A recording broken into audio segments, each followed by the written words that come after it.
धर्मं भजस्व सततम त्यज लोक धर्म। सततम धर्मं भजस्व, निरंतर सतत धर्म का सेवन करो। तो धर्म का सेवन मतलब धर्म का आचरण करो। लोक धर्मों को त्यागो, परम धर्म का आश्रय लो। धर्म क्या है? रामो विग्रहवान धर्म। राम जी धर्म के मूर्तिमान विग्रह हैं और उन धर्म रूप श्री राम जी का सेवन करना। धर्म सततम धर्मम भजस्व, निरंतर राम जी का सुमिरन करो। ध्यान दें, यदि किसी को सत्य धर्म की बात आती है कि सत्यवादी, सत्य निष्ठ, तो हरिश्चंद्र का नाम आएगा। कोई कहे शरणागत वत्सल तो शिवी उशीनर आदि का नाम आएगा। कोई कहे दानवीर, दान धर्म, तो कर्ण का स्मरण आएगा और भी राजा बलि जैसे दानियों का स्मरण आएगा। धर्म का एक एक अंग आपको अलग अलग तो कईयों में दिखाई पड़ेगा, पर यदि कोई ये कहे कि ये सारे धर्म का एक में ही दर्शन हो जाए तो रामो विग्रहवान धर्म। तो राम जी समस्त धर्मों के केंद्र हैं। शरणागत वत्सल देखना है तो राम जी का देखो। विभीषण शरण में आए, शत्रु का सगा भाई, फिर भी कितना प्यार से उसको हृदय से लगा लिया। अपना सगा भाई विरोध कर रहा है और रावण का सगा भाई कह रहा है कि आपको समुद्र से प्रार्थना करना चाहिए, मेरा तो यह सुझाव है आपको, फिर आपकी मर्जी है। लक्ष्मण जी कहते मैं इसका सख्त विरोध करता हूं। दैव दैव आलिसी पुकारा। मां जानकी जी को 1 माह में हमें पाना है, एक एक दिन हमारे लिए कितना मूल्यवान है, और हम यहाँ बैठ के समुद्र की आराधना करेंगे। ये आराधना का समय नहीं है, ये पराक्रम का समय है। हम युद्ध में जा रहे हैं।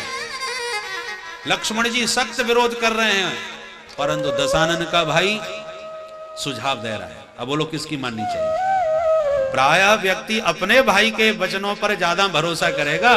अभी तो नया नया शत्रु का भाई अभी अभी भर्ती हुआ है हमारे मंडल में, न जाने के भाई कैसा सुझाव है, इसका मानना चाहिए या नहीं। पर धन्य है राम जी, शत्रु के भाई के वचन को आदर दे रहे, अपने भैया के वचन को किनारे कर दिया।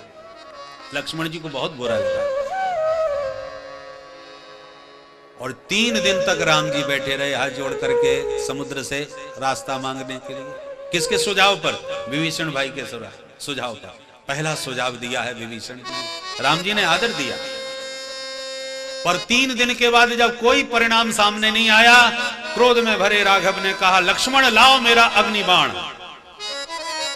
जो अग्निबाण मांगा, क्रोध में कांपते हुए राम जी ने, लक्ष्मण जी ने धीरे से कहा जय हो महाराज, पहले ही हमारी बात माननी होती तो ये 3 दिन आज बर्बाद ना होते। हमारे लिए एक एक क्षण कितना कीमती है, और आपने इसकी बात मान करके हमारे 3 दिन बर्बाद करवा दिए। राम जी ने समझाया अनुज लक्ष्मण, ये 3 दिन हमारे बर्बाद नहीं हुए तो क्या हुआ, क्या फायदा हुआ? बोले मेरे शरणागत, मेरे शरण में आए हुए विभीषण ने प्रथम सुझाव दिया है मेरे, और प्रथम सुझाव को यदि मैंने नहीं माना होता, किनारे कर देता, तो विभीषण मुझे भविष्य में कोई सुझाव ही ना देता। भले उसका सुझाव मेरे काम नहीं आया, पर मैंने उसके सुझाव को आदर दिया, तो विभीषण जी ने बार बार मुझे सुझाव दिया। और यदि पहले ही सुझाव को नकार दिया होता तो विभीषण जी ने लंका के जो रहस्य बाद में जो खोले वो न खुलते। उनको लगता कि मेरा प्रथम सुझाव ही अस्वीकृत हो गया तो सुझाव देना ही बेकार हो, वो दोबारा भविष्य में सुझाव ही ना देता। परंतु जब राम जी ने माना, भले उसका परिणाम कुछ भी नहीं निकला, तो विभीषण जी का हृदय राम जी ने जीत लिया। उसने सोचा एक मेरा सगा भाई रावण है जिसको मैंने सुझाव दिया तो मुझे लात खाने को मिली, और एक राम जी का स्वभाव है जिनको एक मैंने सुझाव दिया उसका परिणाम भी कुछ नहीं निकला, फिर भी मेरे सुझाव का आदर हुआ। यहाँ पर छोटे छोटे व्यक्ति का भी सुझाव कितना वंदनीय और कितना आदरणीय होता है। राम जी ने इस सुझाव को आदर दे करके विभीषण जी के हृदय पर अपनी सत्ता स्थापित कर दी, और उनके सुझाव फिर कितने कारगर हुए। तो ये शरणागत वत्सलता देखनी है राम जी में। देखो सखाओं से मैत्री कैसे निभाई जाती है, ये राम जी से देखो। सुग्रीव जी के साथ दोनों में मित्रता हुई थी, दोनों की एक ही स्थिति। राज्य सुग्रीव का भी छिन गया, राज्य राम जी का भी जा चुका है। वन वन राम जी भी विचरण कर रहे हैं, वन वन बेचारा वो भी प्राण बचाए भागे फिर रहा है सुग्रीव। पत्नी उनकी भी हर ली गई, पत्नी इनकी भी हर ली गई। दोनों की स्थिति है और समानता में ही मैत्री होती है। और ऐसी स्थिति में मित्रता बनी, अग्नि को साक्षी बना करके दोनों मित्र बने। परंतु जो हे खग मृग हे मधुकर श्रेणी कह के विलाप कर रहे थे राघव, किशोरी जी के विरह में इतने व्याकुल थे, क्षण क्षण युग के समान बीत रहा था राम जी का। पर जब सुग्रीव से पूछा तुम यहां कैसे, और सुग्रीव ने जब अपनी व्यथा कथा सुनाई तो राम जी किशोरी जी को ढूंढना भूल गए। ऐसा मैत्री धर्म, जो प्रिया प्रिया पुकार रहे थे वो किशोरी जी को भूल करके विभीषण अपने सखा सुग्रीव को राज्य पद देने के लिए आतुर हो उठे। तुरंत सुनते ही सुन सेवक दुख दीन दयाला, फड़क उठी द्वय भुजा विशाला। सुनते ही एकदम कोपित होके बोले सुन सुग्रीव मैं मारे हों बाली एक ही बाण। अब बाली कहीं भी है, मेरे हाथ से बच नहीं सकता, जाओ युद्ध करो। तुरंत बाली का वध करा के राज्याभिषेक करवा के ही भगवान ने विश्राम लिया। सुग्रीव को किष्किंधा का नरेश बना के भगवान ने विश्राम लिया, अपने सखा का तत्क्षण कष्ट दूर किया। अब वो बात अलग है कि सुग्रीव अपना काम भूल गया, पर ऐसे सखा को भी भगवान ने सदा एक बार जिसका हाथ पकड़ा संभाल के रखा। 4 महीने तक सुग्रीव को तो राम जी से मतलब ही नहीं रहा। पूरी बरसात बीत गई भगवान की और सुग्रीव अपने राज्य पद पा करके मस्त हो गए। राम जी को क्रोध तो बहुत आया, बड़ा कृतज्ञ मित्र मिला है? मैंने उसको पूरा उसका कष्ट दूर कर दिया, अपना वचन मैंने निभाया और उसने मुझे जो वचन दिया था सब प्रकार करे हों सेवकाई यही विद मिले जानकी माई, इतना सब कुछ का वो सब भूल गया। राम जी ने कहा अभी मेरे पास बाली को मारने वाला बाण विद्यमान है। जो क्रोध आया राम जी को सुग्रीव पर और बोले लक्ष्मण मैं कल ही सुग्रीव को मार डालूंगा। लक्ष्मण जी हंसने लगे। राम जी बोले हमको क्रोध आ रहा है, तुम्हें हंसी आ रही है। लक्ष्मण जी बोले ये तुम्हारा रोल नहीं है, क्रोध का काम हमारा है, आपको क्रोध करना आता ही नहीं।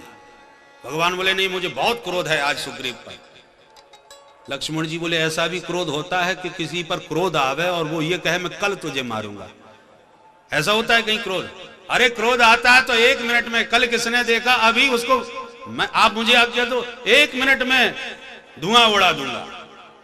लक्ष्मण जी ने क्रोध में तुरंत धनुष बाण उठाया और जैसी चलने लगे राम जी ने तुरंत हाथ पकड़ लिया, रुको रुको भाई, क्यों कल की बात आप क्यों कर रहे हैं? भगवान बोले देखो भाई वो बुरा भला जैसा भी हमारा मित्र है, तो एक बार हमने जब उसे मित्र बनाया है तो कैसा भी हो उसको मारना तो ठीक नहीं होगा। वो तो फिर इतना लाल पीले क्यों हो रहे थे? बोले हम तो ऐसे बंदर घुड़की दे रहे थे कि साथ डर के आ जाए चुपचाप, तो तुम मारना मत, तुम भी ऐसी थोड़ी बंदर घुड़की दे करके उसको मेरी शरण में ले आओ, वो अपना कार्य पूरा करे, हमारा दिया वो वचन निभावे, मित्रता का कार्य पूरा करे, कृतज्ञता का कार्य न करे तो डराना है, पर मित्र बनाया है उसे हम मार नहीं सकते।